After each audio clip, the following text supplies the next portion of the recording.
Bonsoir à toutes et à tous. Tout d'abord, les remerciements d'usage. Je voulais remercier la professeure Teller et toute l'équipe de... Pourquoi est-ce que je dis ça en anglais? La professeure Teller et toute l'équipe de DLKT, et en premier lieu Marion, pour l'organisation de cette semaine et ma venue qui fait suite à de précédentes venues à l'Université Côte d'Azur et... Je crois connaître certains visages. J'étais professeur invité en janvier-février dernier dans le cadre du 3IA Côte d'Azur à DLKT. Donc, comme le disait le professeur Taylor, ce soir, c'est une leçon inaugurale, carte blanche, mais quand même avec certaines consignes, certaines demandes de la professeure Taylor en ouverture de cette semaine de la chaire, qui est autour de la régulation des innovations totales. On va parler d'IA, on va parler de quantique, et je sais qu'un certain nombre d'entre vous cet après-midi ont déjà eu à réfléchir à ces questions, une introduction à ces différentes technologies. Et je me suis dit que ce soir, ça pouvait être bien de peut-être réfléchir à ces enjeux, sortir aussi peut-être du cadre juste purement juridique de RGPD, règlement sur l'IA. On aime bien me dire en anglais, surtout en France, AI Act, mais le nom officiel, il y en a un en français, le règlement sur l'IA. La convention cadre du Conseil de l'Europe, etc. On parle de tous ces outils, mais en arrière-plan, ces outils ont été, ces cadres juridiques ou politiques ou réglementaires, ont été développés au sein de luttes de pouvoir entre le secteur public, le secteur privé, certains acteurs privés, notamment nord-américains, mais pas que, aussi asiatiques.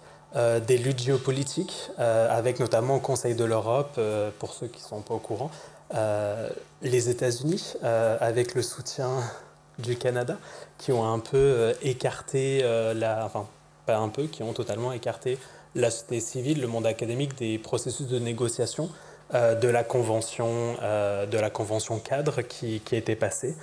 Donc, pas mal de choses qui se sont déroulées ces derniers mois, ces dernières années, en Europe et qui font l'objet de réflexions d'un groupe de travail qui a été mis en place avec plusieurs collègues français et canadiens sur ces questions. Donc, on vous a parlé beaucoup d'innovation cet après-midi et dans la semaine. Et l'innovation, c'est un peu devenu le mot à la mode, la chimère du politique. Il faut innover pour survivre. Il faut être un territoire d'innovation pour être une puissance mondiale.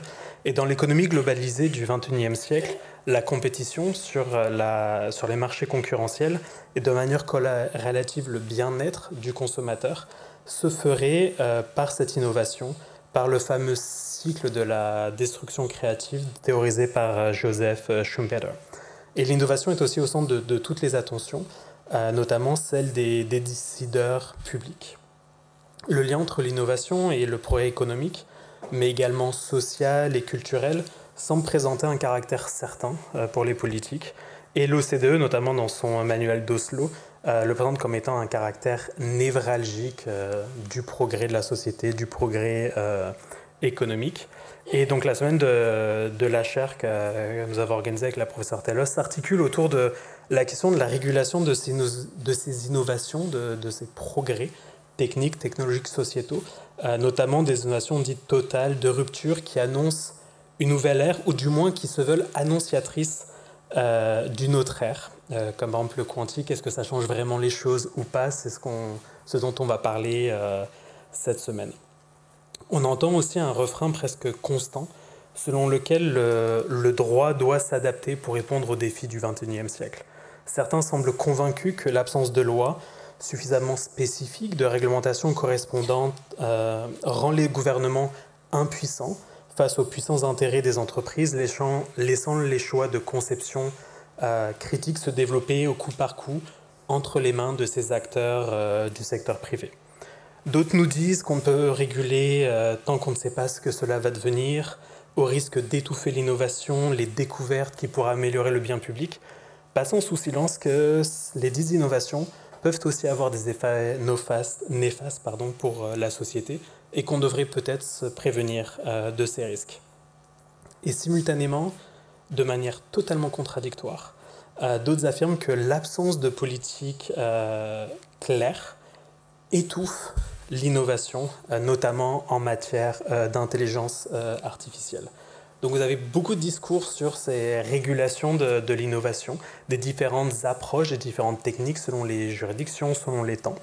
Et il faut peut-être lever le voile un peu sur les enjeux de pouvoir, de politique, les enjeux économiques derrière ces débats autour de la régulation de l'innovation et mettre un peu de lumière sur les discours et narratifs qui sont utilisés pour parler de l'innovation dans la société, dans les médias, mais aussi dans les cercles politiques et dans les facultés de droit, en vous invitant peut-être à réfléchir et repenser certains postulats. Et donc évidemment mettre en lumière les approches de la réglementation qui pourraient nous aider. Je ne vais pas prendre de position sur certains textes qui ont pu être passés dernièrement, mais j'espère vous donner certains outils qui pourraient vous aider à avoir un regard peut-être un peu plus critique sur certaines approches réglementaires ou législatives. Donc je disais, une réflexion sur les pouvoirs, car tout est question de pouvoir depuis que le monde est monde. Et l'innovation, les processus d'innovation sont au cœur des luttes pour le contrôle de la connaissance et du pouvoir. Du feu à l'arme à feu, de l'écriture à l'imprimerie, de l'automatisation à l'autonomisation, l'innovation était au cœur des débats de société, des débats de pouvoir. Ce qu'on ne connaît pas fait peur, ou aveugle avec un petit côté magique. C'est de la magie. À une certaine époque, c'est presque de la magie noire. Quand on ne connaît pas, on va vouloir l'interdire, le prohiber, ou parfois c'est aussi quelque chose de merveilleux. Notamment car, pour certains, ça peut renforcer les structures de pouvoir qui sont en place. Et souvent, on a essayé de garder certaines innovations, certains développements pour les élites, pour préserver la connaissance, le pouvoir, ou on en a interdit certaines. Voilà, au début de l'imprimerie, il y a eu tous ces enjeux autour de l'Église, aussi de la circulation de la connaissance étant le pouvoir. Et donc souvent, on est allé bannir des innovations qui remettent en question le locus du savoir, de la connaissance, et donc de la prise de décision et du pouvoir. Et cette magie de l'innovation, ce que certains appellent la technomagie, peut aussi aveugler les sociétés et les décideurs qui adorent être les premiers, qui adorent tout ce qui est un peu nouveau, magique. Ça fait un magnifique communiqué de presse. Et ils veulent être à l'avant-garde.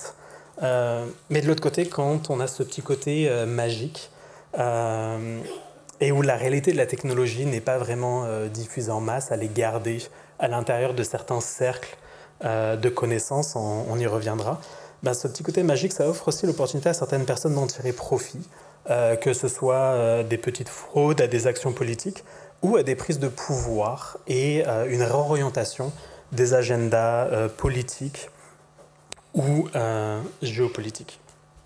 Notamment, on y reviendra en matière d'IA.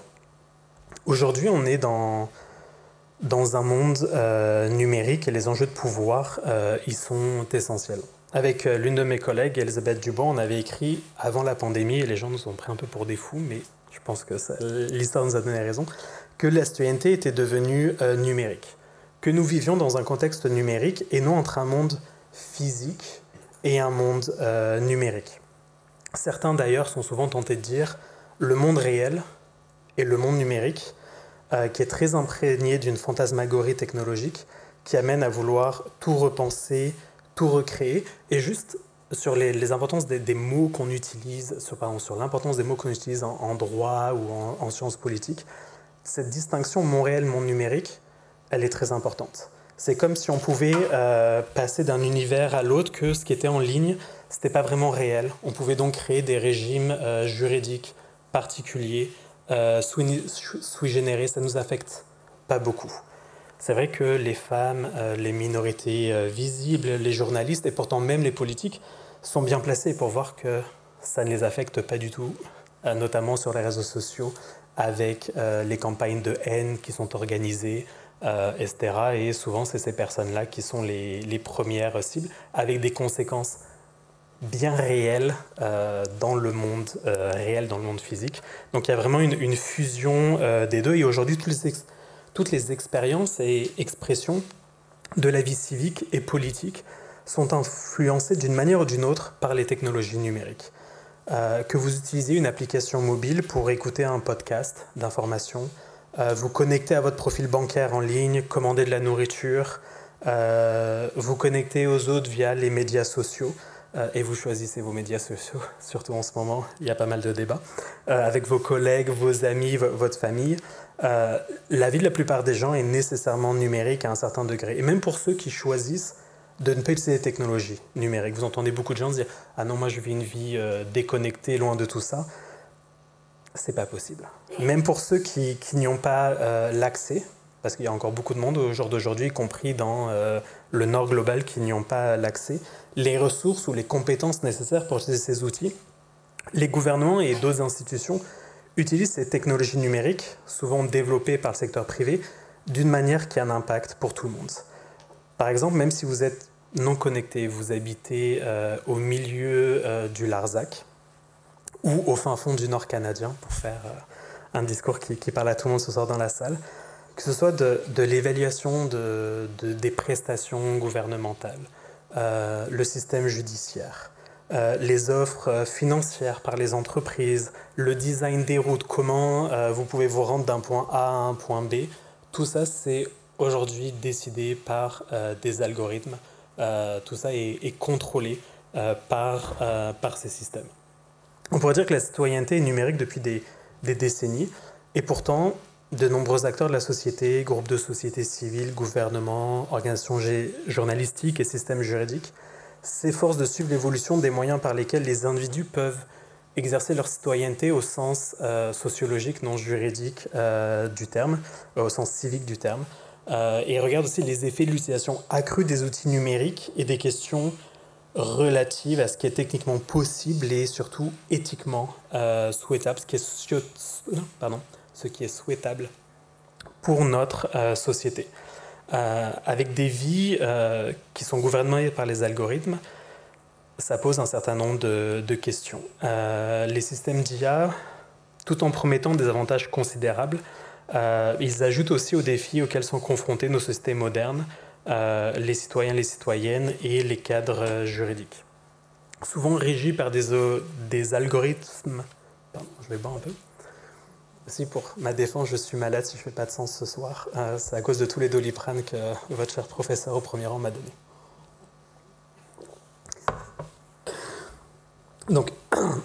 Donc l'IA soulève de multiples questions juridiques, politiques, éthiques, qu'il s'agisse de l'efficacité du droit face au système autonome ou de l'élaboration de cadres garantissant les respects des droits fondamentaux et la sécurité informationnelle.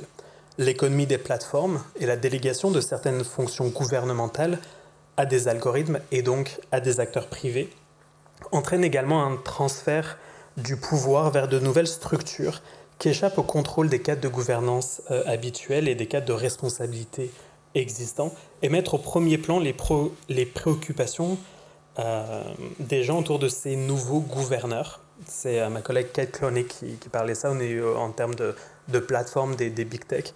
Ces nouveaux gouverneurs et décideurs privés qui suscitent un certain nombre de préoccupations pour la démocratie et les libertés. Et alors que ces systèmes deviennent de plus en plus disponibles, donc des inquiétudes apparaissent sur la sécurité des personnes, la responsabilité en cas défectueuse de l'utilisation de l'IA pour nuire à autrui. Et de même, il y a un vrai manque de transparence, de surveillance et de reddition de comptes dans la manière dont l'IA traite nos informations personnelles et dont ces systèmes sont déployés, notamment par l'État administratif et par les tribunaux. Et donc comment repenser ou simplement penser ces cadres juridiques qui semblent inadéquates et au-delà de l'IA, notamment ce dont vous avez commencé à parler cet après-midi, quid de la prochaine grande révolution c'est la troisième révolution quantique seconde, ouais. On va même parler de la troisième. Comment est-ce qu'on se prépare à ça? Comment préparer nos sociétés? Nos cadres juridiques sont-ils prêts? Devrait-on voir et attendre? Avons-nous besoin d'un Quantum Act, comme l'a dit l'un de nos chers collègues et Il n'est pas là ce soir, mais il va être là cette semaine. Désolé Arnaud. Je ne crois pas qu'on ait besoin d'un Quantum Act. Si on avait peut-être besoin d'un règlement sur l'IA, je ne suis pas sûr que ce soit le cas. Et ça, donc ce soir, j'aimerais discuter avec vous de ces jeux de pouvoir politiques, géopolitiques et économiques autour de l'IA et des technologies quantiques, et de tirer peut-être un bilan et de penser à l'avenir, tant des politiques publiques, mais aussi du rôle du juriste, de votre rôle en tant qu'étudiant en droit, futur avocat, future personne travaillant peut-être, on l'espère parce que vous avez une bonne formation à l'UCA, au sein du Parlement français ou européen, au sein de la Commission. Comment penser le rôle du juriste dans un monde en constante évolution? Donc aujourd'hui, ce discours de régulation, vous l'avez vu dans la presse, dans vos cours, et cet après-midi, c'est au cœur de tous les débats. Et les sirènes de l'innovation, du progrès technologique sont un peu érigées en culte, avec leurs prophètes. On parlait tout à l'heure de la magie, il y a presque même un discours autour du religieux, où grâce à l'IA, grâce aux nouvelles technologies, on va pouvoir sauver le monde, la société et ouvrir les portes du futur. Certains innovateurs ou certains, et notamment des dirigeants des big tech ou même de startups comme OpenAI, sont devenus un peu les prophètes du dieu innovation et progrès technologique. Et il y a une étude qui serait très intéressante à faire, et quand j'en parle avec certains collègues, ils me disent on devrait vraiment travailler un peu plus sur ça, sur les phénomènes et les narratifs qui reprennent beaucoup le discours du religieux, avec, comme je disais, c'est un peu ces prophètes des big tech, puis vous avez leurs followers, et là je viens de perdre mon mot en français, les personnes qui les suivent, merci, les disciples, qui viennent aussi à leur défense. Si vous osez faire une critique en public ou sur les réseaux sociaux de l'un de ces grands noms de l'innovation et du progrès, vous pouvez être sûr que vous avez une horde qui vient à votre attaque. Surtout si vous êtes une femme, et encore pire si vous êtes une personne qui va être une professeure, une journaliste, une politicienne, et encore pire si vous êtes une personne de couleur. Donc vous avez tout ça, et vous avez aussi les chefs d'État qui les considèrent comme des égaux, qui le reçoivent comme ils vont recevoir les grands noms de la religion. Ils vont recevoir le pape. Et tel le pape à une certaine époque, et on va dire que le pape ne fait plus ça aujourd'hui, ils peuvent faire ou défaire des chefs d'État et des personnalités selon la manière dont ils conçoivent leur système, leur plateforme, leurs options, ou qu'ils refusent de mettre en place certains garde-fous. Donc on a tout ce discours, et on y reviendra aussi avec les discours actuels autour de la fin du monde et qu'ils ont créé grâce aux outils qu'ils ont développés, mais donnez-nous encore plus d'argent pour qu'on puisse enfin développer les garde-fous pour éviter la fin du monde du fait de l'IA tueuse. C'est assez intéressant. Et évidemment, pour les non-croyants, c'est l'opprobre. Vous ne pouvez pas ne pas croire en ces discours. Et donc quand on repense au droit, à la régulation dans une fac de droit, en matière d'IA, on voit que l'IA a relancé des questions vieilles de plusieurs décennies sur la réglementation des technologies. Vous avez peut-être l'impression que toutes ces questions sont nouvelles, elles sont toutes sauf nouvelles. À chaque nouvelle itération technologique, vous avez ces grands questionnements qui se posent. Est-ce qu'il faut interdire? Est-ce qu'il faut soutenir? Est-ce qu'il faut attendre? Que faire? C'est sûr que ces nouvelles technologies, donc l'Internet, l'IA et avant l'imprimerie, apportent de nombreux avantages, mais aussi des risques. Et la réglementation n'a pas toujours suivi le rythme effréné, croissant, que ces technologies jouent dans nos vies pour différentes raisons. Alors que certains chercheurs ont exploré l'applicabilité de nos cadres juridiques actuels à l'IA, d'autres avaient commencé à étudier peut-être la question de savoir si des cadres entièrement nouveaux devraient être créés pour les systèmes d'IA. Certains proposent de s'appuyer plutôt sur des normes techniques ou des principes éthiques, car le droit ne pourrait pas suivre les évolutions technologiques. Et d'autres même soutiennent, j'y reviendrai dans les narratifs, que ces systèmes d'IA sont devenus si autonomes, si indépendants, qu'on devrait leur accorder leur propre personnalité juridique. D'ailleurs, sur ces différentes approches, vous voyez un peu le programme de la semaine se dérouler et toutes les questions que l'on va aborder avec des collègues durant la semaine. Et il y a eu la fameuse phrase que la professeure Taylor mentionnait en introduction de « Code is law ».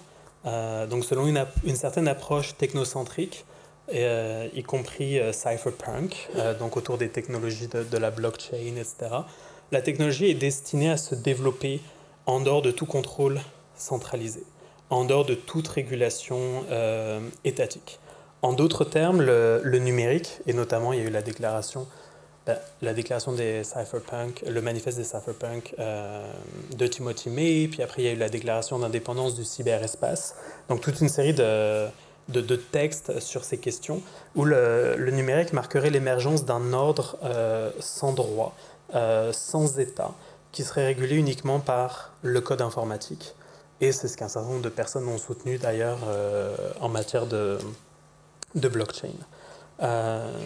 Et c'est vrai que certains, enfin du moins c'est ce que certains arguent, que certains de ces systèmes mis en œuvre aujourd'hui peuvent donner l'impression d'un ordre sans droit où nous sommes gouvernés par des algorithmes, par des secteurs, par le secteur privé, par des plateformes. Et certains ont mis en place de véritables systèmes de régulation privée, automatisés, autonomes ou semi-autonomes.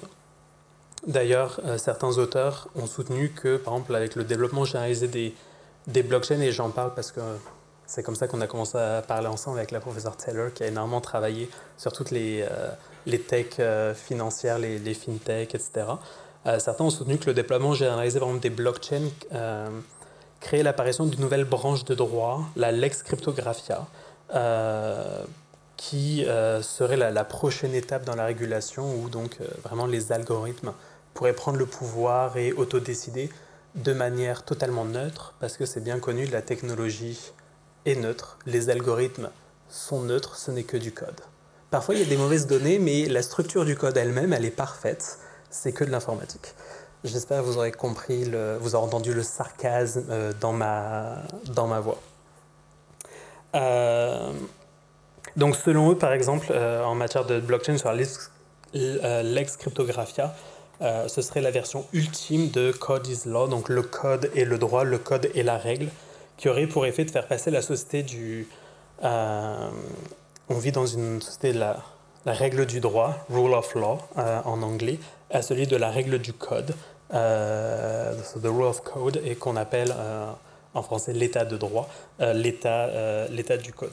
Et ces personnes, c'est peut-être des personnes qui se sont arrêtées au titre de l'ouvrage de Lawrence Lessig, qui a dit cette fameuse phrase « Code is law », et qui est de manière intéressante quand on parle des enjeux de pouvoir. Lawrence Lessig, son origine, c'est un professeur de droit constitutionnel, qui d'ailleurs a été envoyé, on parlera peut-être un peu plus tard de colonialisme, qui a été envoyé par les États-Unis d'Amérique pour reconstruire l'Europe de l'Est après la chute de l'URSS, et donc reconstruire leur système politique et constitutionnel, et qui a assisté à la chute du mur de Berlin, et aussi le déploiement d'Internet et le début du monde numérique, et qui a beaucoup écrit sur ces questions. Mais dans Code is Law, dans son ouvrage Code, où il a cette fameuse phrase, il y a beaucoup plus que juste, c'est juste le code qui gouverne tout.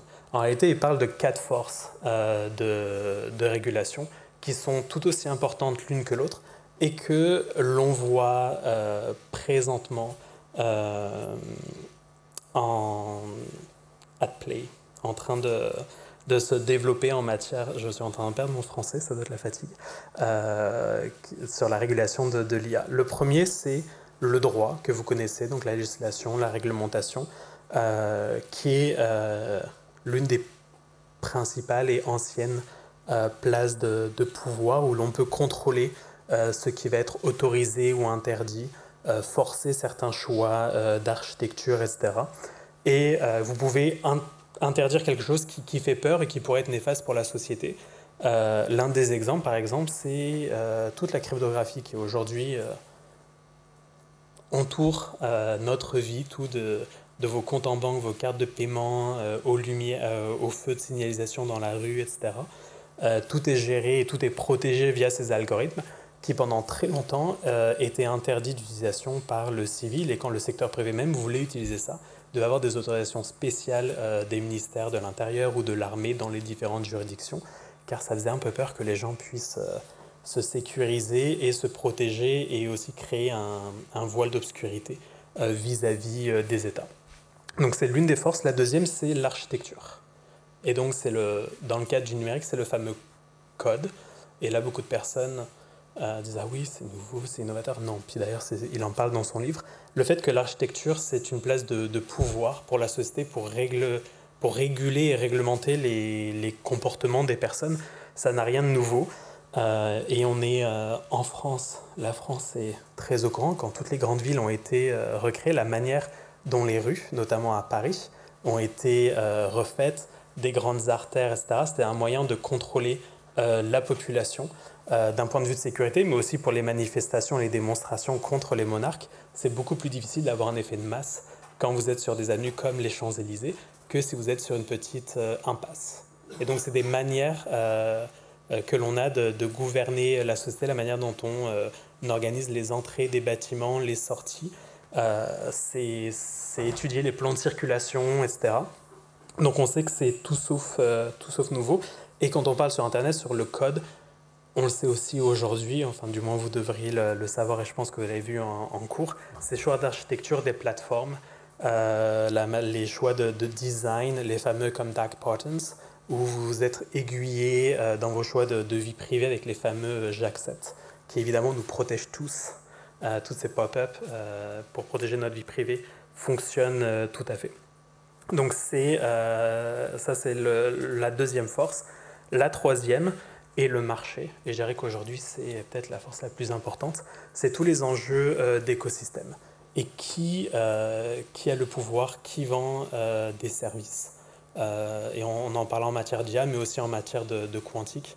C'est l'un des, peut-être le plus grand défi de la révolution quantique, c'est de s'assurer qu'on ait un écosystème sain avec plusieurs acteurs, et que vous n'ayez pas un ou deux grands acteurs qui peuvent tout gouverner, comme on a en matière d'IA, où en fait la plupart des startups autour du monde, ou en matière de plateforme, se sont fait racheter par Google, Meta, Microsoft, pour ne citer que quelques-uns des principaux, notamment plein de startups qui venaient du monde universitaire canadien.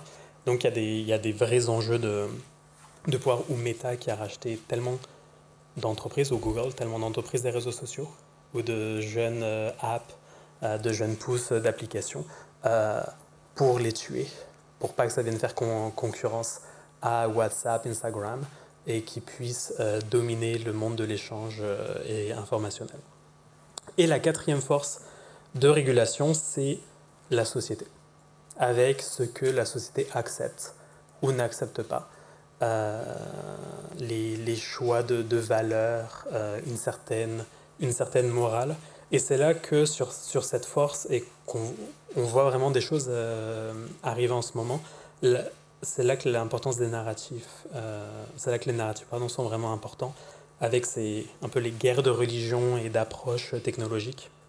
Et aussi la création de croyances erronées, notamment sur la fin du monde.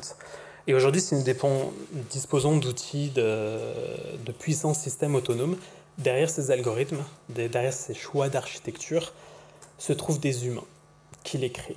Les algorithmes ne sont pas laissés à eux-mêmes pour prendre toutes les décisions, et quand parfois ils peuvent être laissés à eux-mêmes, c'est que quelqu'un a fait ce choix de design, d'architecture. C'est pourquoi en tant que société, je trouve, et je vous soumets ce soir, que nous devons nous abstenir de trop simplifier notre réflexion en s'approchant de la science-fiction et nous attaquer aux problèmes actuels de la technologie. Et je reviendrai encore une fois avec les narratifs de la fin du monde. Je vais finir par en parler. L'effervescence législative provoquée par les technologies de l'information, entre autres, doivent être critiquées, tout comme les discours défaitistes vis-à-vis de la réglementation. Et vous l'aurez entendu ce soir, je fais un peu mon nord-américain. Quand je vous dis réglementation, régulation, législation, j'utilise tout comme synonyme. Je sais que mes profs de droit ont envie de me clouer au pilori, mais en tout cas mes profs de droit français. Donc juste pour clarifier les choses. Et donc nous devrions cesser de croire aussi que tout changement technologique ou sociale doit nécessairement entraîner un changement au niveau du droit. Les cadres juridiques doivent être conçus et maintenus de manière à évoluer avec la société, au lieu d'exiger que les législateurs repensent tout en développant de nouvelles approches juridiques à chaque nouveauté technologique. Alors, il est vrai que parfois la réglementation de l'utilisation d'une technologie ou un nouveau paradigme va générer une abondance de nouvelles questions. Il n'y a pas besoin d'un droit des chevaux, pour ceux qui ont lu les SIG, vous comprendrez la référence. Mais des technologies telles que l'IA peuvent nécessiter plus de nuances. Il y a un certain nombre de questions qui sont posées par l'IA, par les plateformes, qui peuvent être résolues par le droit existant, mais d'autres vont devoir faire l'objet d'une intervention législative.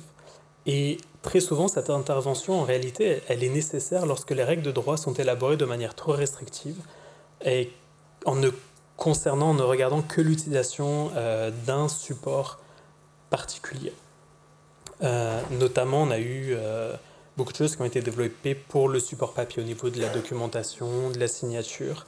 En matière de valeur mobilière, avec les fintech, il y a eu certains enjeux dans certaines juridictions, par exemple au Canada. Très rapidement, on a pu encadrer les ICO et tous les nouveaux crypto-actifs. Alors que, par exemple, en Europe, où il y avait eu un droit beaucoup plus formel qui avait été développé sur ce qu'on entendait par étant une valeur mobilière, ce qui pouvait être un actif, etc., il a fallu un vrai effort législatif et réglementaire, tant au niveau national qu'européen, pour permettre d'adapter ces cadres. Y compris aux États-Unis, alors que par exemple au Canada, dans les années 90, on avait mis à jour tout le régime de la réglementation financière de manière fonctionnelle. Et vraiment, les régulateurs n'avaient qu'à regarder comment se comporter, comment était utilisée une crypto-monnaie, un crypto-actif, pour savoir si oui ou non on allait lui appliquer et dans quelle mesure tout le régime juridique des valeurs mobilières. Donc une certaine flexibilité offerte aux régulateurs de la part du législateur pour s'adapter à un monde en constante évolution et connaître de nouvelles réalités. Donc souvent le problème, c'est que le droit il a accès sur une technologie et non sur un comportement. Et à mon sens, le droit devrait être indépendant sur le plan technologique. Et les règles devraient être édictées ne devraient pas être édictées en fonction d'un support spécifique pour englober toutes ces technologies existantes et futures. Bien sûr, parfois il y a des changements dans la société où vous allez devoir repenser les paradigmes, les cadres juridiques. Et l'un des meilleurs exemples, c'est la vie privée. Notion qui fait la une des journaux presque à tous les jours, qui a fait l'objet d'une forte effervescence législative ces dernières décennies. Mais il fut un temps où cette vie privée n'existait même pas, où elle était même plutôt mal vue. Au Moyen-Âge, etc., souvent, en fait, même c'est les personnes pauvres, les paysans, etc., qui avaient une vie privée, on ne savait rien d'eux, et les personnes riches, les personnes qui avaient du pouvoir, s'affichaient en public, pouvaient tout faire en public. Il y a Ethan Katch qui a écrit un livre magnifique sur la société de l'information et les changements de paradigme et réglementaires. Et c'est paradoxalement, c'est alors que les communications se sont améliorées, que la société de l'information s'est développée, que le concept de vie privée est devenu l'un des principaux points d'achoppement de nos sociétés modernes, avec plusieurs scandales de surveillance de l'État qui ont été à l'origine de différentes lois dans différents pays. Et chacun souhaite que sa vie privée aujourd'hui soit protégée, avec quand même des approches qui vont changer selon votre situation géographique, votre situation sociale, et aussi votre génération. Et je ne vais pas partir sur les enjeux générationnels sur la régulation du numérique, notamment la notion de vie privée n'est pas les mêmes dans les différentes générations, la différente utilisation des réseaux sociaux. Certains de nos parents qui sont à vouloir organiser la vie privée et qui votent les lois qui sont au Parlement, c'est souvent plus la génération de nos parents, en même temps on pense qu'ils peuvent mettre sur leur Facebook, parce que oui, ils utilisent toujours Facebook, les photos et notre vie personnelle, alors que même si on peut tout mettre sur Twitter, Insta ou TikTok, on estime que c'est une négociation constante de ce qu'on divulgue ou pas, et pas tout le monde a les mêmes visions de la vie privée, de la négociation. Donc c'est des choses qui sont assez importantes et à tenir en compte. Donc sur la base de ces observations, plusieurs auteurs ont plaidé, il y a eu différentes approches législatives en faveur du développement d'une réglementation qui serait fondée sur les principes et de l'adoption d'une approche que j'appelle fonctionnelle sur l'interprétation des cadres juridiques. Et selon cette approche, le droit devrait tenir compte plutôt de la substance d'une situation plutôt que de son approche formaliste. Donc tout fait, processus ou situation qui produisent des conséquences équivalentes devraient être considérés de manière similaire par la loi, par le droit, et influencés par ces principes d'équivalence fonctionnelle. Les législateurs et les principaux auteurs ont considéré que les règles de droit est mieux suivies en réglementant les comportements et les actions plutôt que les technologies spécifiques, et c'est adopté que ce soit au niveau de la CNUSI dans le commerce international, etc., mais aussi dans les droits nationaux et régionaux un peu partout dans le monde en matière de valeur mobilière, de sûreté, de vie privée, de propriété intellectuelle, de droit des biens, notamment sous la Cour européenne des droits de l'homme pour reconnaître un bien sous la Convention. Et certains, donc il y a ces concepts d'équivalence fonctionnelle, de neutralité technologique. J'aime pas beaucoup ce terme, parce que la neutralité, quand on parle de technologie, souvent, il y a tout un discours qui va derrière. Je préfère parler d'indépendance technologique de la règle de droit, a même été élevé au rang de principes interprétatifs fondamentaux et de manière de concevoir le droit. Et là, beaucoup vont me dire, mais c'est une approche vraiment de common law. Pas du tout. C'est la tradition civiliste qui s'illustre dans les articles initiaux du Code civil des Français de 1804, dans lesquels les règles de droit étaient pensées de manière générale, en dehors des contingences propres au moment de leur rédaction. D'ailleurs, les rédacteurs estimaient que le législateur exerce moins une autorité qu'un sacerdoce et doivent se prévenir de tout régler dans le moindre détail, et c'est comme ça que vous avez les règles en matière de contrat, de responsabilité, de biens qui sont très générales, avec une exception, le chapitre sur la famille que porte Alice dans le discours préliminaire, appelé à être renouvelé en même temps que la société changeait, ce que certaines personnes ont oublié quand il y a eu un certain nombre de débats en France sur le mariage. Et dans le discours, Jean-Étienne Marie Portalis relevait ainsi que les besoins de la société sont si variés, la communication des hommes est si active, leurs intérêts sont si multipliés, leurs rapports si étendus, qu'il est impossible au législateur de pourvoir à tout. Comment enchaîner l'action du temps? Comment s'opposer au cours des événements ou à la pente insensible des mœurs? Comment connaître et calculer d'avance ce que l'expérience seule peut nous révéler? La prévoyance peut-elle jamais s'étendre à des objets que la pensée ne peut atteindre? Ça rappelle un certain nombre de discours et d'alertes que l'on a quand on parle de régulation du numérique. On nous dit « Attendez, on ne peut pas savoir, on ne sait jamais ».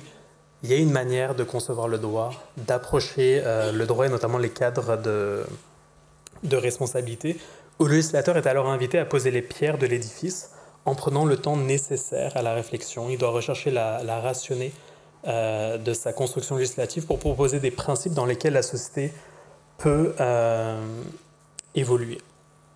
Alors c'est sûr que ça demande un travail au-delà de la politique politicienne et du populisme, et que dernièrement les politiciens n'ont peut-être pas vraiment le temps de cette réflexion en pensant aux prochaines élections. Mais en s'appuyant sur une telle approche, peut-être même l'ancienne manière de faire le droit, on peut développer des cadres juridiques tant en droit civil qu'en common law qui pourraient accueillir des nouveaux développements technologiques tels que l'IA et aussi peut-être tels que les technologies quantiques, et c'est une matière très diverse dont on va parler.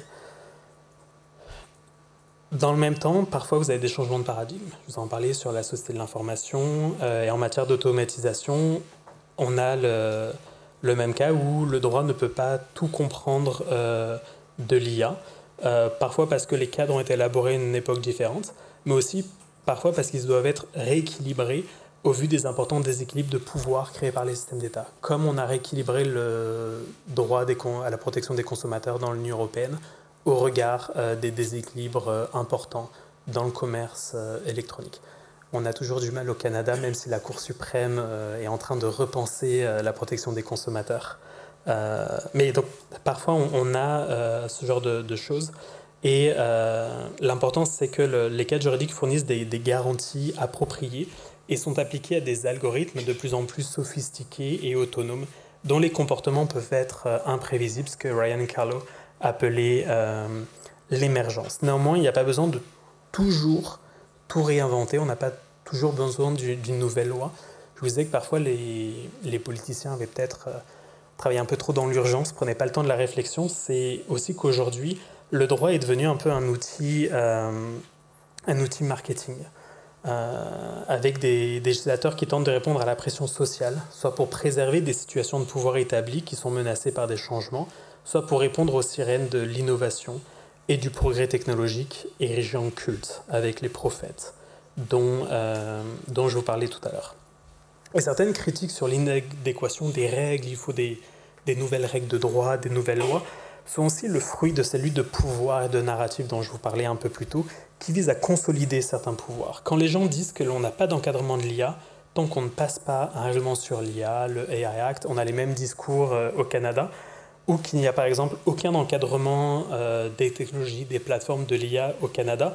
Ils font le jeu et le lit de manière consciente ou inconsciente, mais très souvent consciente, des techno-optimistes qui ne souhaitent pas être régulés. Peut-être qu'il y a certaines choses, et je ne dis pas qu'il ne faut pas un règlement sur l'IA et qu'au Canada, on n'a pas besoin d'une vraie loi sur l'IA qui vienne mettre à jour un certain nombre de choses, mais ce n'est pas parce qu'on n'a pas ce type de loi qu'il n'y a pas de droit qui s'applique. Vous avez les cas de responsabilité civile, le droit des contrats, les règles de protection des renseignements personnels, peut-être pas au Canada, sinon Teresa va me faire les gros yeux si je dis qu'on a un droit qui nous protège. Mais il y a quand même des choses qui s'appliquent, on n'est pas dans une zone de non-droit, comme le disent certains. Et d'ailleurs, y compris aux États-Unis, et il y a maintenant je pense il y a 2 ans ou 3 ans, la Maison-Blanche avait publié le fameux Blueprint, qui avait été un peu critiqué, mais c'était le début du mouvement réglementaire cette fois-ci, pour la protection de l'IA. Mais l'avantage, l'un des points saillants du blueprint de la Maison-Blanche, c'était de rappeler dans les annexes, qu'évidemment beaucoup de personnes ne sauront pas les lire, que même si les États-Unis n'avaient pas un AI Act, il y avait un ensemble de lois fédérales et de règlements et de cadres juridiques qui s'appliquaient aux agences fédérales qui s'appliquaient, notamment en matière de discrimination, en matière de concurrence, en matière d'information, etc., qu'il fallait mettre en œuvre et utiliser. D'ailleurs, le Executive Order de l'administration américaine mettait en œuvre cette approche en mandatant toutes les différentes autorités fédérales d'utiliser les pouvoirs qu'ils avaient, statutaires qu'ils avaient, pour essayer de réguler un peu mieux le marché dans l'attente d'une loi fédérale américaine qui a du mal à venir, parce que même les démocrates ont tué les projets de loi bipartisans. Et avec les derniers résultats électoraux, je ne pense pas qu'on va avoir une loi de sitôt aux États-Unis. Mais il reste qu'il y a du droit qui s'applique. Et c'est important de s'en rendre compte, parce que tous les gens qui disent que tant qu'on n'a pas de loi, il n'y a rien qui s'applique, ils savent pourquoi. C'est pour pouvoir, dans ce temps-là, dans ce vide juridique qui n'est pas un vide juridique, créer une apparence de vide juridique pour ne pas être régulé, pour ne pas être encadré juridiquement. Et c'est la même chose, ça y est, tous les discours de la fin du monde dont je vous parlais plus tôt viennent aussi soutenir ce discours. Et il y avait beaucoup d'États qui allaient plus sur peut-être une régulation, s'intéresser aux biais, etc. Et là, vous avez les grands chercheurs en IA qui vont dire « Attends, ouais, c'est important, mais encore plus grave. Ce qu'on a développé, potentiellement, ça va take over the world, ça va comme tout révolutionner, les machines vont prendre notre contrôle, on a des armes tueuses qu'ils ont développées eux-mêmes, mais Ça fait 20 ans qu'on leur dit qu'il y a peut-être un problème. Ils disent non, mais les empêcheurs de tourner en rond, s'il vous plaît, arrêtez de vouloir stifle l'innovation, arrêtez de vouloir comme nous empêcher d'innover. Vous ne comprenez pas ce que c'est le progrès. Et aujourd'hui que la société s'est un peu rendu compte à la suite d'un certain nombre de scandales sur les plateformes, en matière électorale, qu'il y a peut-être un problème, que des personnes ont sonné le cri d'alarme. Ah oui, maintenant on a un problème, mais on a trouvé la solution. Donnez-nous encore plus d'argent, créez tous les AI Safety Institutes, puis on va embaucher des gens pour s'intéresser à ces questions éthiques. Sachant que 6 mois avant, ils ont quand même tous licencié toutes leurs équipes qui travaillaient sur les principes éthiques dans leurs entreprises. Parfois, nous dit-on, c'était pour les répartir à travers l'entreprise, pour pas avoir juste une unité qui travaillerait en silo. Donc, c'est important tous ces discours, parce que quand on parle de la fin du monde, on ne parle pas du reste.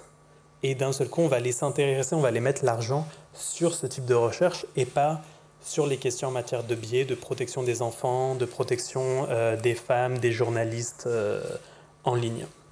Et aussi tout ce débat de la fin du monde, du robot, puis les journalistes aussi, les politiciens qui font le jeu de ces discours, et les journalistes aussi qui reprennent aux journaux télévisés avec des images de la science-fiction, à la une des grands journaux, vous avez les robots tueurs, etc.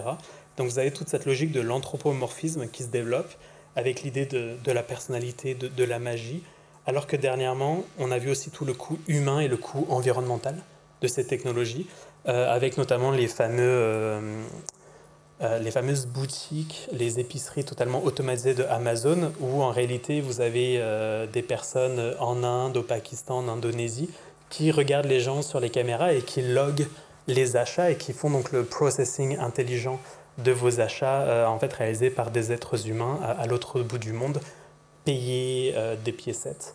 Toute la modération du contenu gérée par des gens à l'autre bout du monde qui ont des traumatismes et il y a des enjeux de santé mentale comme importants. Vous imaginez quand vous passez vos journées à revoir du contenu pédopornographique, du contenu terroriste, sans cadre et parfois selon des cadres sociaux et des valeurs qui ne sont pas les vôtres. Il y a aussi toute cette négociation à faire. C'est des choses dont on oublie parfois, dont on oublie de parler.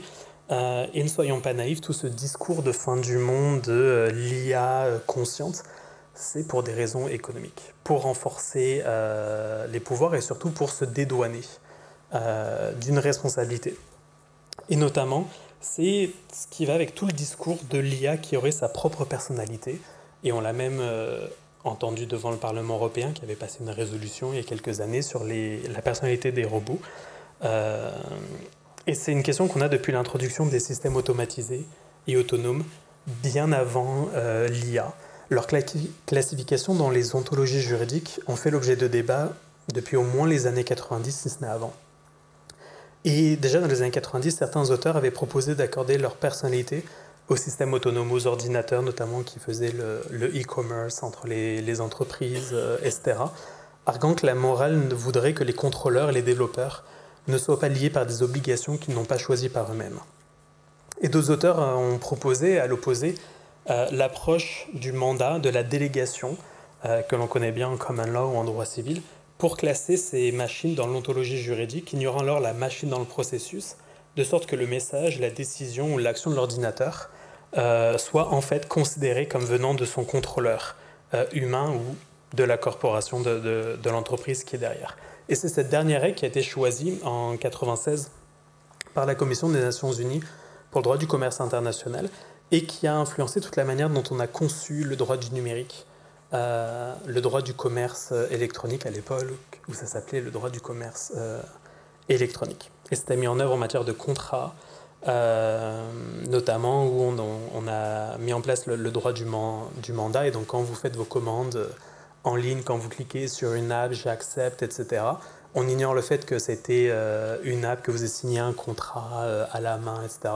On considère que vous avez conclu il y a un accord de volonté qui s'est échangé entre vous et la plateforme et l'entreprise, entre vous et Amazon quand vous commandez en ligne, etc.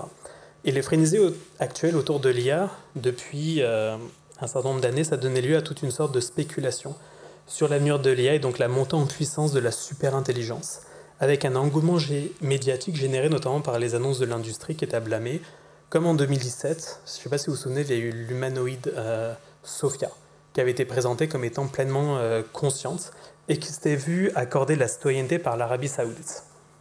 En réalité, Sophia présente un certain nombre d'avancées en matière de chatbot et de relier ça à un mannequin, mais ce n'était qu'un robot conversationnel à visage humain. Et on voit encore cela dernièrement avec ChatGPT et tout l'anthropomorphisme et la manière dont notamment OpenAI a présenté ChatGPT 4o avec la vidéo où vous avez l'impression de vous parler à un être humain. Qu'ils avaient à l'origine appelé Her, puis il y a eu tout le débat autour du film, et là on se demande s'ils ont vu le film avant de vouloir référer au film, parce que si vous ne l'avez pas vu, je vous invite à le voir, ça pose un certain nombre d'enjeux. Et donc ces systèmes autonomes qui sont dotés d'une intelligence de type humain ne se sont pas encore matérialisés, et il est certain que nous avons atteint un point où certains systèmes algorithmiques peuvent être plus que de simples outils. Et certains algorithmes se sont révélés capables de prendre des chemins imprévisibles, de se rebeller, de commettre des fraudes, de devenir racistes ou de développer d'autres pratiques discriminatoires.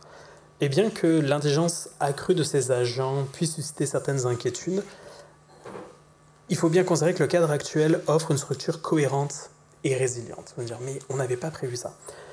Oui, sauf que on est tout sauf face à un défi qui est sans précédent. Le droit du mandat a été développé pour traiter avec des agents qui sont conscients et qui sont extrêmement imprévisibles, les êtres humains. C'est toute la logique. Dans le code civil, puis pareil en common law avec the law of agency, c'est comment gérer les représentations humaines. Et sous le régime du mandataire ou de la représentation, si un agent humain devient malhonnête ou déloyal, le mandant reste responsable envers le tiers. Le mandant va toutefois conserver un recours contre son mandataire, mais à l'égard du tiers, il va rester responsable. Notamment, et au Canada, les tribunaux ont été extrêmement réticents, voire n'ont jamais même admis un déni de responsabilité du mandant, même lorsque l'agent avait agi de manière frauduleuse.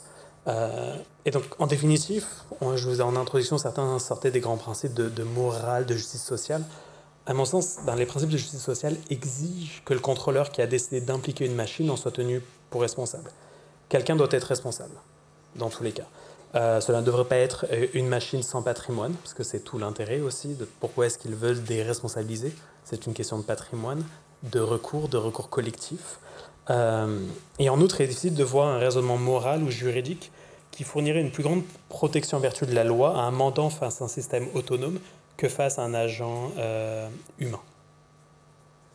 Si les IA sont en train de devenir aussi conscientes que les humains, appliquons-leur simplement le régime que nous appliquons aux humains aujourd'hui.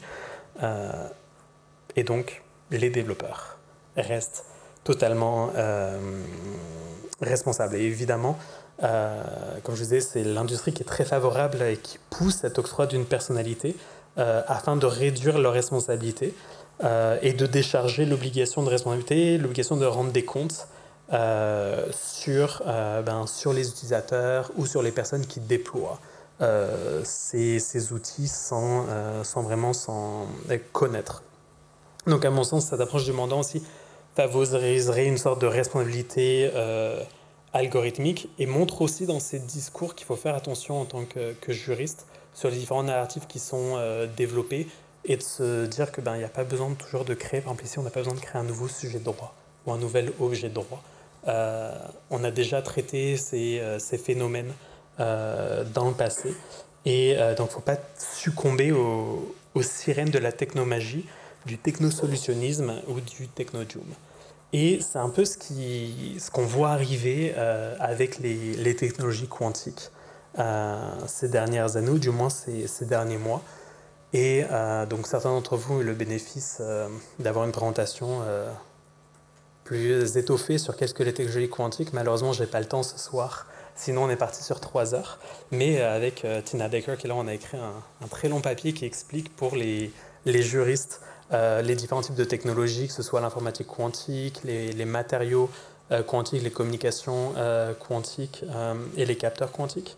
Donc c'est une vraie variété de technologies que je vous invite, donc je vous invite à lire ce texte. Mais quand on pense la régulation et l'encadrement des technologies quantiques, vous avez toujours un terme qui revient et que les politiciens adorent et toutes les stratégies nationales le mentionnent, c'est la fameuse suprématie quantique, qui à l'origine, suprématie quantique pour les scientifiques, c'est en matière d'informatique quantique, quand vous allez avoir un ordinateur qui va être capable de dépasser un ordinateur normal, traditionnel, de manière simplifiée.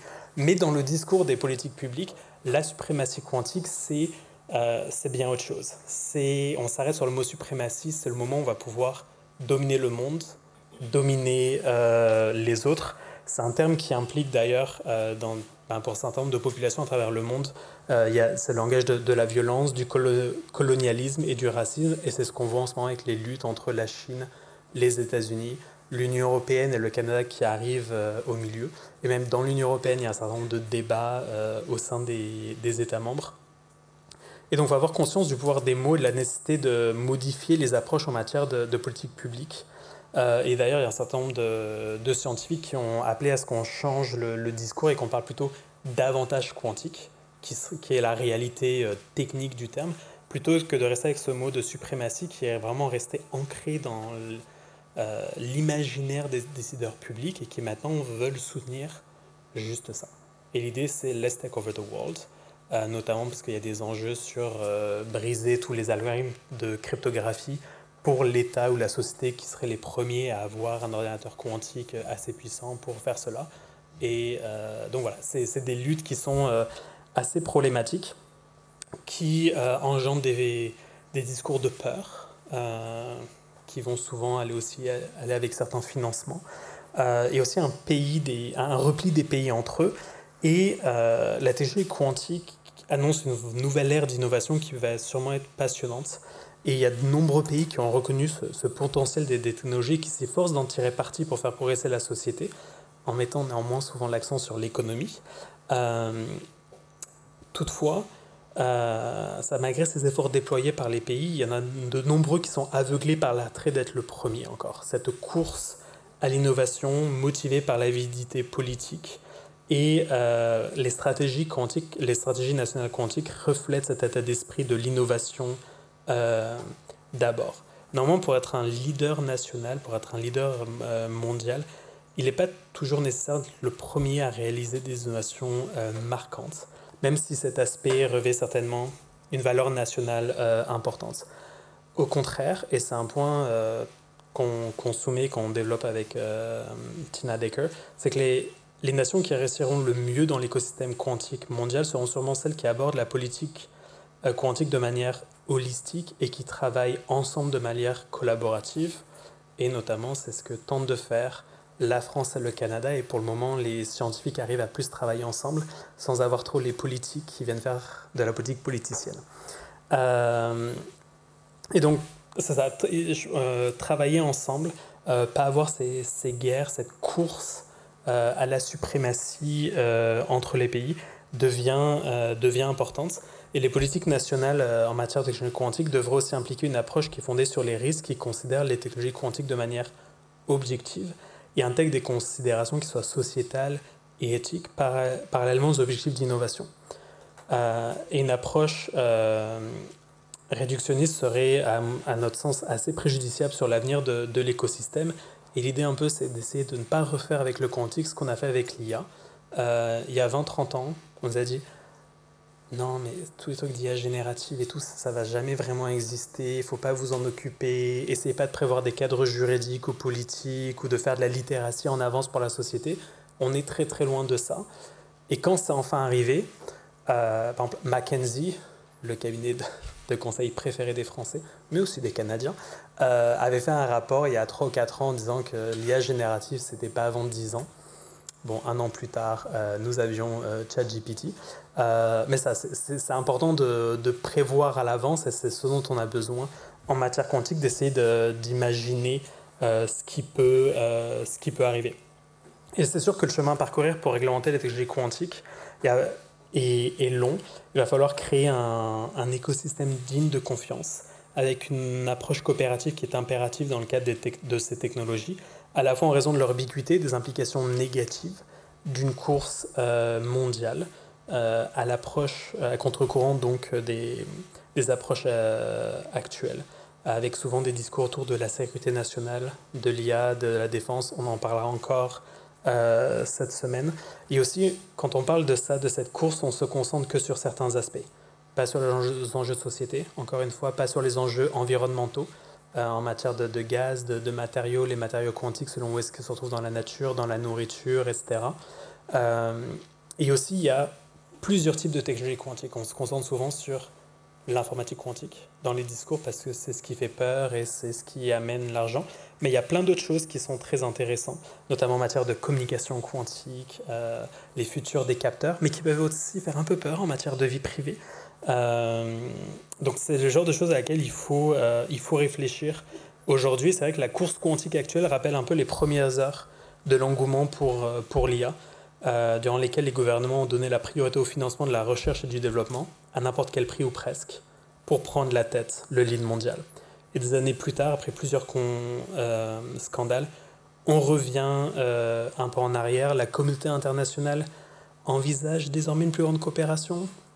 Avec des guillemets, on voit ce que ça donne avec le PMIA qui est en train de mourir doucement. Et évidemment, c'est aussi les enjeux d'écosystème dont je vous parle en matière d'IA qui vont être essentiels en matière de quantique pour s'assurer qu'on n'ait pas des enjeux de concurrence et de contrôle, qu'on n'ait pas certains accords commerciaux ou certains partenaires qui vont prendre le pouvoir. Et en outre, comme on l'a vu dans le contexte numérique et de l'IA, des efforts devraient être consacrés à l'éducation quantique du public et aussi de la prochaine génération de juristes. C'est ce qu'on fait cette semaine, afin de préparer toutes les sphères de la société à la révolution quantique, à la fois pour promouvoir l'adoption à des fins bénéfiques et pour se préparer aux risques qu'elle comporte. S'il n'est pas nécessaire que tout le monde comprenne la science sous-jacente, le public doit être conscient de ce que les technologies quantiques peuvent faire, et peut-être plus encore important de ce qu'elles ne peuvent pas faire. Il est important de dissiper les mythes et les craintes concernant ces technologies. Il est impératif de dissiper...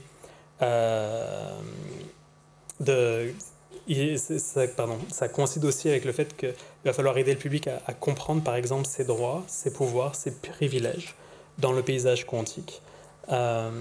Et aussi les risques. Il va falloir reconnaître que les organisations qui doivent également comprendre ces risques sous-jacents vont devoir changer leurs pratiques, changer leur processus. C'est bien que la menace quantique puisse sembler très lointaine. C'est une réponse qui demande d'être débutée maintenant, des nouveaux cadres qu'il faut développer maintenant. Et si l'on considère le rythme des développements politiques actuels, c'est déjà un peu trop tard. Et a-t-on besoin d'un nouveau droit, d'une loi sur le quantique, ou doit-on plutôt être agile ? Certains vont vouloir tout réinventer encore une fois, mais est-ce nécessaire ? Comment penser le droit pour l'ère qui change ? Si on y réfléchit, on dispose peut-être déjà de la plupart des outils nécessaires pour s'adapter à l'ère du quantique par le biais d'une approche fonctionnelle. Et c'est du moins ce que les premières recherches en la matière semblent indiquer. Mais en tant que juriste, nous avons et vous avez une responsabilité de comprendre le monde qui nous entoure, qui change, de ne pas s'arrêter au terme pour y voir le sens, de ne pas se faire prendre par la technomagie. Et ça requiert notamment de travailler en interdisciplinarité pour comprendre, départager les mythes de la réalité, de s'intéresser aux enjeux d'écosystème, de la place de la concurrence pour éviter d'un contrôle technologique juste par une poignée de grandes entreprises qui pourraient tout racheter, qui pourraient tout contrôler, comme on l'a vu en matière de plateformes et d'IA.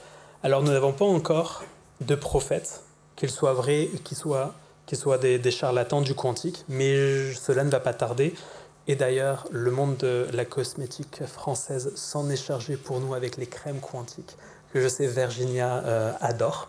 Donc, soyons prêts, soyez prêts. Et c'est tout cela dont nous allons parler cette semaine, qui s'annonce riche et passionnante pour penser à la manière de réguler le monde de demain. Je vous remercie.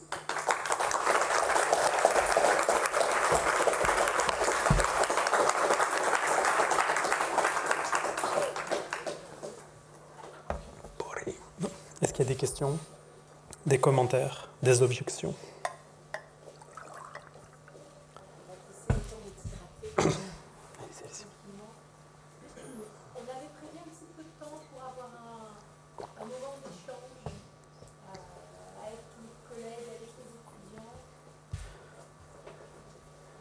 On peut tous rentrer chez nous. Non. Ludovic. Ça y est. Voilà, Ludovic. Merci, beaucoup de choses à réfléchir après cette leçon. Et alors, dans tes propos introductifs, tu as parlé de citoyenneté numérique. Alors, est-ce que tu peux un peu développer sur ce que tu veux dire par citoyenneté numérique? Ça veut dire que j'aurai mon passeport méta, ou alors qu'est-ce que tu entends par là? Non, c'est... désolé si je n'étais pas clair. Au niveau de citoyenneté numérique, c'était la citoyenneté au sens plus en sociologique, anthropologique, en sciences politiques du terme. Donc c'est le fait d'être en société, c'est les aspects civiques, etc. C'est pas l'exercice de la citoyenneté comme on va l'entendre en droit, ou les histoires d'identité numérique, de passeport numérique, même si dans ce cas, d'un point de vue technologique, ça rentre en compte, et même si on part sur du SSI, etc., puis je sais qu'il y a le règlement, et je ne veux pas dire le nom parce que je sens que je vais me... Voilà, IDAS, c'est ça? IDAS, qui est passé de ça et qui va créer comme une vraie identité numérique. Ça en fait partie. C'est encore plus de numérique et de systèmes technologiques qui viennent organiser notre vie sociale, notre vie citoyenne. Mais ça, l'idée de citoyenneté, c'est au niveau de l'interaction avec les pouvoirs politiques, comment même vous vous comportez en société, les échanges entre les personnes, etc. Est-ce que ça clarifie? Et il y a tout un livre, je ne sais pas trop, qui est en open access, en anglais, sur le concept de citoyenneté dans le contexte numérique. Et c'est dans ce cadre de ces travaux qu'on a développé le concept avec un collègue. Alors, Vito. Déjà, bonjour et merci pour votre colloque. J'aurais une question sur, peut-être un peu provocante, mais est-ce que les réglementations n'est pas un petit peu le pouvoir des pays qui n'innovent pas? Je prends pour exemple, notamment sur l'IA Act, vous n'êtes pas sans savoir que l'IA Act ne réglemente pas les armes, par exemple, qui utilisent de l'IA. Et on a 20 pays du Mercosur qui ont fait un sommet en se prononçant contre les armes à IA, en disant qu'ils ne l'utiliseraient pas, avec des pays comme la Bolivie ou le Chili. Merci, mais vous n'êtes pas concernés, entre guillemets. C'est-à-dire que c'est entre guillemets des pays qui ne sont pas concernés par le développement des IA sur les armes. Donc je voulais savoir ce que vous en pensez sur ce point-là. Ils ne sont peut-être pas concernés par le développement, mais ils sont concernés par l'utilisation. Ce qui est important. Alors, je vais revenir. Déjà, si je veux être provocant de mon côté, c'est est-ce que le AI Act réglemente quoi que ce soit? En dehors de faire de la compliance avec des cases à cocher après une documentation, on peut aussi se poser des questions. Mais sur l'exclusion de ce qui est dans le règlement sur l'IA ou pas dans le règlement sur l'IA, d'ailleurs même la manière dont c'était fait, est-ce que c'est vraiment le Parlement européen qui a fait le règlement sur l'IA? Ou est-ce que c'est le fameux trilogue et les dernières choses qui sont passées dans les dernières heures du règlement, où au final, quand même, les premières vraies lois générales sur l'IA ne sont pas de l'Union européenne, mais du Colorado, qui a passé une loi avant. Donc vous avez tout ça. C'est souvent la critique qui est faite de l'Union européenne, c'est comme on n'est pas capable d'innover, on réglemente. Je crois pas, parce que vous avez des réglementations dans des pays, par exemple. En Chine aussi, il y a un certain encadrement et ils sont sur l'innovation, etc. Bon, le contre-exemple, ce serait le Canada où on n'a absolument rien et on est le berceau de l'IA. Bon, pas vraiment de la commercialisation, c'est peut-être l'un des problèmes. Mais pour répondre à votre question, je ne crois pas. C'est plus peut-être sur des choix de société, une approche réglementaire. ou d'ailleurs sur un certain nombre d'enjeux du numérique. Au sein de l'Europe, il y a un certain nombre d'acteurs, d'hébergeurs. C'est vrai que même la Commission européenne ne fait peut-être pas toujours le jeu de la souveraineté européenne quand elle donne le marché public du Health Data Hub à Microsoft Azure. Donc il y a un certain nombre d'enjeux de géopolitique, etc., qui se posent. Mais ça, il y a des lois qui... la Californie qui aime le cœur, comme le terreau de toutes ces technologies, etc., est extrêmement active. Le nombre de lois qui sont passées dernièrement. Et d'ailleurs, sur les narratifs dont je vous parlais, je vous invite à aller regarder ce qui s'est passé dernièrement avec notamment un projet de loi qui a passé au sein de la législature californienne et le gouverneur a fait un veto. Donc il y avait une partie du monde de la Big Tech qui soutenait le projet de loi et le sénateur et l'autre partie qui est allée...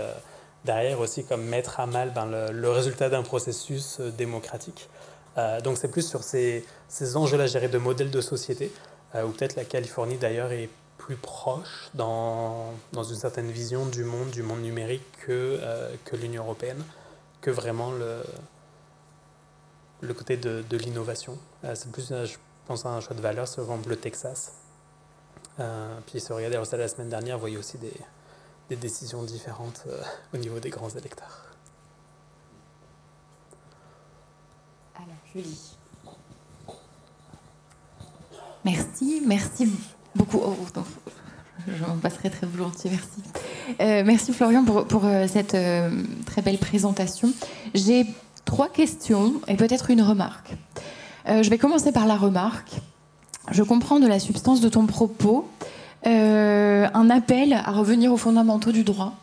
Et c'est quelque chose qui m'interpelle, dans le sens où j'ai l'impression qu'on a ici une tendance qui se dégage dans la recherche, d'un appel des juristes à revenir aux fondamentaux du droit. Là où, il y a quelques années encore, il s'agissait un petit peu...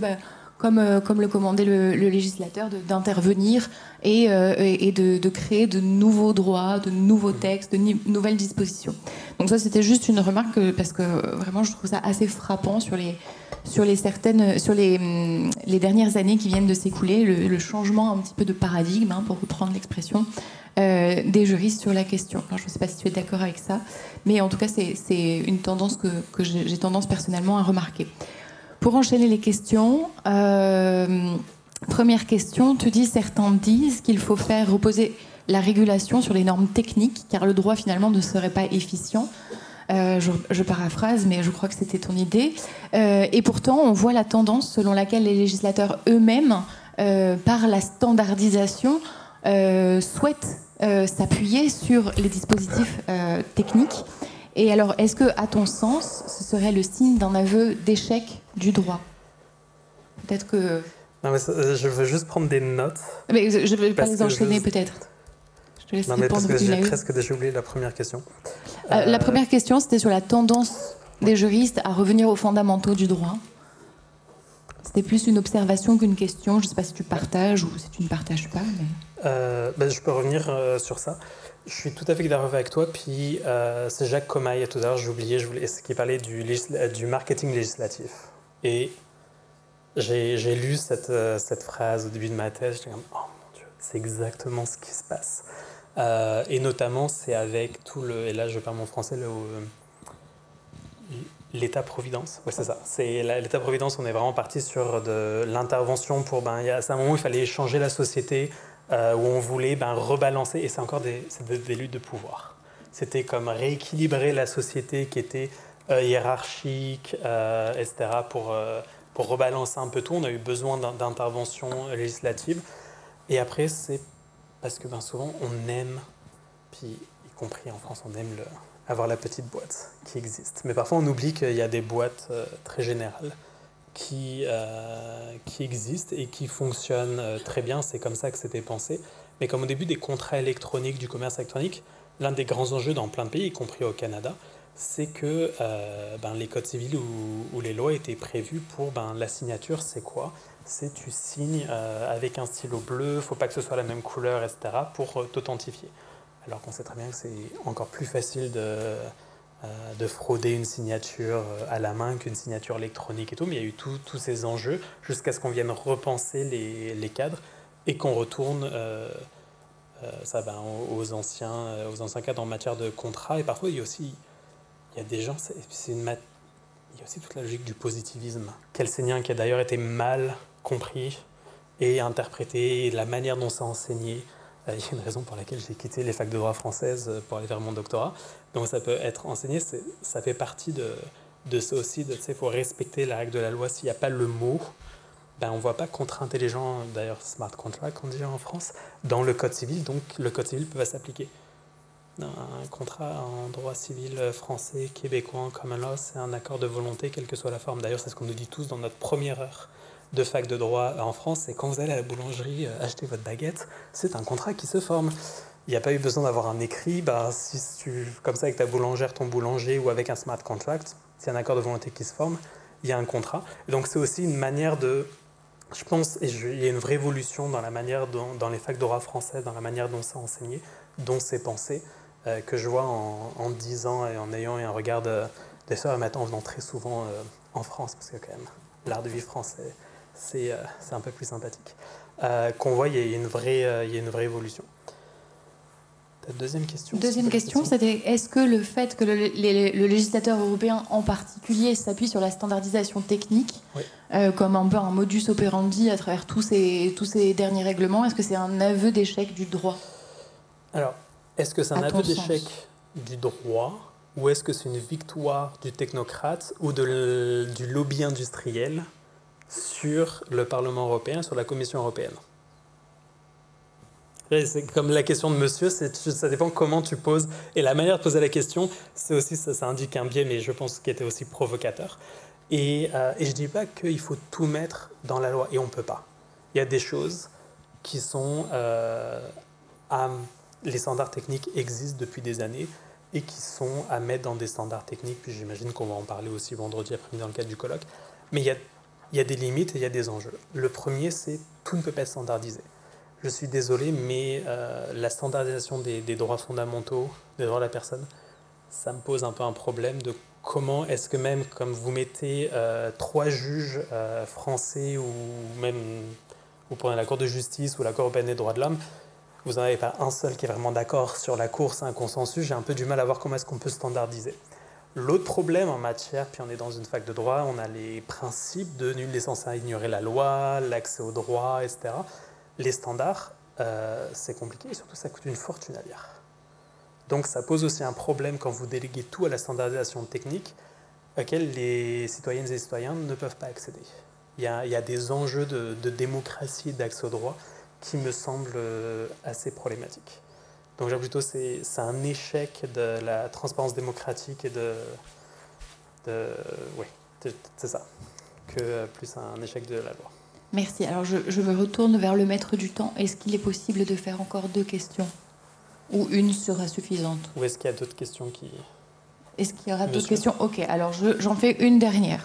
Un petit peu provocatrice peut-être. En introduction de cette journée, et donc de cette semaine, Marina disait que l'objectif de la semaine serait de déterminer s'il existait peut-être une solution de régulation des innovations totales. Et donc, elle esquissait l'espoir d'avoir un petit oui ou un petit non à l'issue de nos échanges. Et par la suite, c'est Jean-Sylvestre Berger qui nous a parlé des a priori. Alors, je vais mixer les deux et te demander, a priori, selon toi, à ce stade de la semaine, est-ce qu'il existe une possibilité de régulation des innovations totales? Et là, je ne sais plus si la blague elle existe en français, mais en anglais, it depends, ça dépend des cas. Dans plein de cas, oui. L'approche fonctionnelle que j'ai développée, qui est une vieille approche, mais qui vient surtout de la socio et que je l'ai mixée avec plusieurs choses et que je développais dans le cadre de ma thèse, peut aider à résoudre un certain nombre de problèmes. Après, il y a des changements de paradigme, de pouvoir sur la transparence algorithmique, etc., où on n'a pas toujours les outils qui existent, mais il y a peut-être aussi des manières de créer ces cadres pour pas juste Déjà, l'IA, j'aurais pu commencer. Qu'est-ce qu'on entend par IA? Vous n'avez pas un seul professeur ou scientifique en IA qui est d'accord sur la définition, donc c'est ça. Merci beaucoup. Bien sûr. Mais moi, ça va rejoindre aussi un peu toutes ces questions. Mais du coup, vous pensez que le droit actuel, même positif, il est suffisant pour réguler l'IA, même ce qui va potentiellement très prochainement être possible de faire en fait avec ces outils qui utilisent déjà qu'on a vu des conséquences qui ont été pas encore assez régulées, je pense, par le droit, tout ce que vous avez dit, mais comme par exemple les phénomènes de discrimination ou quoi qu'elle peut engendrer. Vous ne pensez pas qu'il faut forcément pousser la régulation Je pense que déjà, j'aurais envie de vous dire, et là je parle sous le contrôle de mes collègues professeurs de la fac de droit française, parce que il y a quelques temps, mais je dirais que les pratiques discriminatoires sont prohibées en droit français, en droit de l'Union européenne et en droit européen.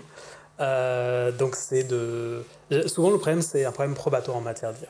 Et c'est là où je pense qu'on a besoin de lever ce voile, c'est créer la transparence de la documentation, mais il faut aussi faire attention quand on parle juste en matière de documentation et transparence. Parce qu'on court le risque d'avoir un trop-plein d'informations, enfin on court le risque. Certains, c'est l'avantage. Parce que quand vous documentez, vous pouvez documenter tout et n'importe quoi. On a demandé de documenter la vie privée, enfin, ce qu'on allait faire avec nos renseignements personnels.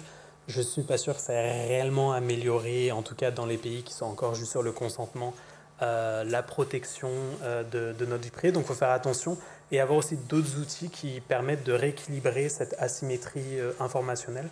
Et à mon sens, c'est pour ça qu'on a besoin, notamment en matière d'IA, d'avoir un certain nombre de lois qui soient passées à cause de cette asymétrie informationnelle qui est créée par ces systèmes, savoir comment ils sont mis en place, notamment dans les gouvernements, mais aussi dans le secteur privé, quel type d'informations sont prises, quels sont les paramètres, etc. On a besoin, mais on a aussi besoin de faire en sorte que c'est pas vous et moi qui allons pouvoir comme interpréter ça et savoir. Donc on a aussi besoin d'avoir comme vraiment une trousse à outils avec des régulateurs qui ont le pouvoir de faire ces enquêtes, qui ont les budgets, parce que aussi c'est très bien de créer des régulateurs, un ou plusieurs, mais sans leur donner le budget. Ça coûte très cher, on voit quand même les enjeux que peuvent avoir le bureau de l'IA de la Commission européenne sur les recrutements, etc. Donc vous avez besoin de plus de choses. Vous pouvez, je dirais, sur les grands principes, souvent on peut comme jouer avec ce qu'on a, mais après ça c'est sur les changements de paradigme, on a besoin d'avoir plus d'informations. Puis quand vous regardez le AI Act en soi, il est surtout à dresser des lignes rouges et des espaces où on renforce les outils pour avoir un partage de la connaissance, que les personnes sachent de ce qui se passe, comment est-ce que le système fonctionne, comment est-ce qu'ils sont entraînés, etc. Avec mais quand même beaucoup de la compliance et de la certification, où on délègue à des acteurs privés. C'est ça. Ça, il y a eu beaucoup de débats.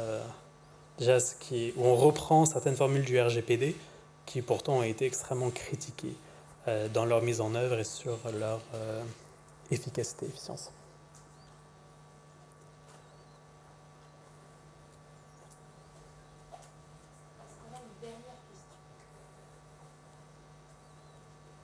Pas de Julie. Ah, Marie-Lou.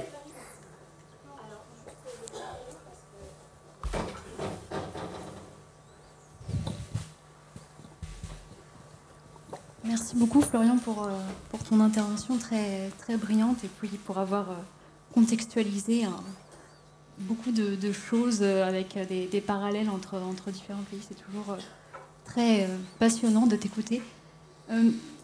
J'ai beaucoup aimé ta phrase où tu as expliqué qu'il fallait des politiques nationales qui sont fondées sur une approche pari-risque et qui intègrent aussi les enjeux sociaux et environnementaux.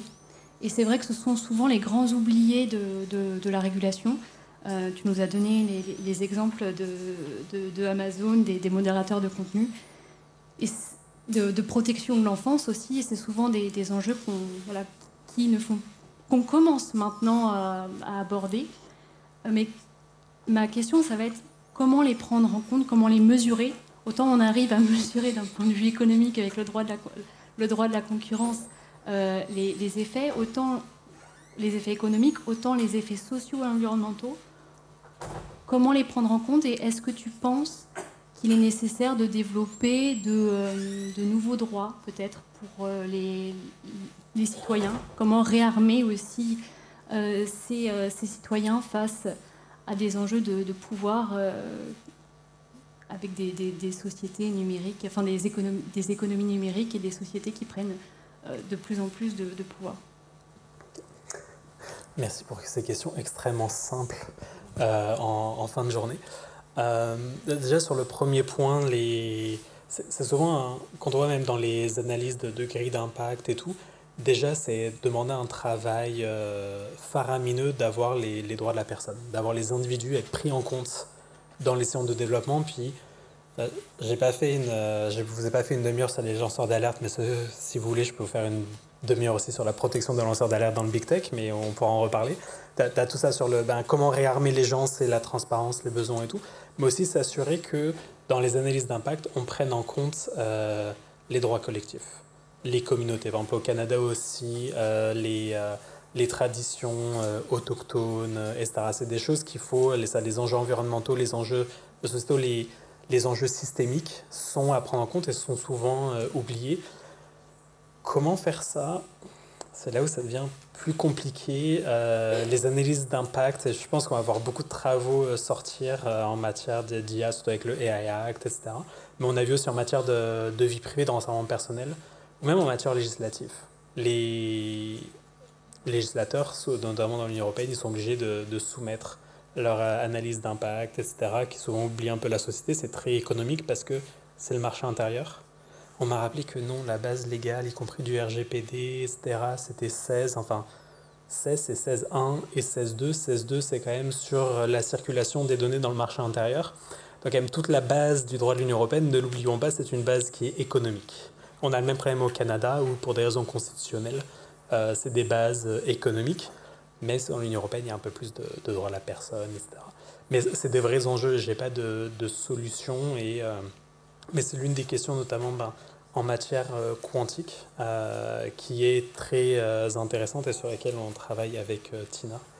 Je regarde Tina, il faut qu'on écrive sur ces questions, on en parlait encore il y a 2 semaines, de comment développer des cas. Déjà, c'est les grilles d'analyse, qu'est-ce qu'on prend en compte, quels droits on prend en compte, est-ce que, comme tu dis, est-ce qu'il y a besoin de créer des nouveaux droits, est-ce qu'il y a des nouveaux concepts qu'on a besoin de développer, et après, comment est-ce qu'on les analyse? C'est un peu compliqué de faire de la prospective, mais après ça a été développé en matière environnementale, en matière de nourriture. Il y a plusieurs outils qui ont été développés. D'ailleurs, la transparence, ça n'a pas été inventé pour le numérique. La transparence, c'est notamment en matière alimentaire et environnementale. Et on le voit aux États-Unis ou même en Europe. C'est très bizarre, mais quand vous obligez les manufacturiers, les producteurs à afficher l'intégralité des produits, des ingrédients, etc. sur un produit, il faut que ce soit sur le packaging, bizarrement, il y a plein de produits qui disparaissent. Mais ils n'étaient pas du tout nocifs pour la santé. C'est juste que bon, il y a eu un choix où on s'est dit que peut-être il fallait pas mettre ça sur le packaging du produit. Donc c'est ça qui était utilisé, et donc je pense qu'on peut aussi apprendre, c'est pas tout recréer à nouveau, et apprendre ce qui s'est fait dans d'autres domaines en matière de documentation et de transparence pour essayer de construire un peu des choses. Mais je pense que c'est l'un des plus gros défis à venir. On a l'information, mais comment la traiter, comment l'organiser et comment outiller les gens pour qu'ils aient conscience des risques et qu'ils puissent au besoin se défendre. Ça va être compliqué. En matière d'IA, c'est compliqué. En matière de quantique, ça va être encore un niveau supplémentaire. C'est pour ça qu'il faut commencer maintenant. Comme ça, quand un jour peut-être ça va être sur le marché, quoique les matériaux quantiques, il y a quand même déjà pas mal de choses du quantique qui sont dans la vie de tous les jours, mais ça qu'on soit prêt pour la prochaine révolution. Bien, je pense qu'on peut remercier chaleureusement Florian Martin-Marico.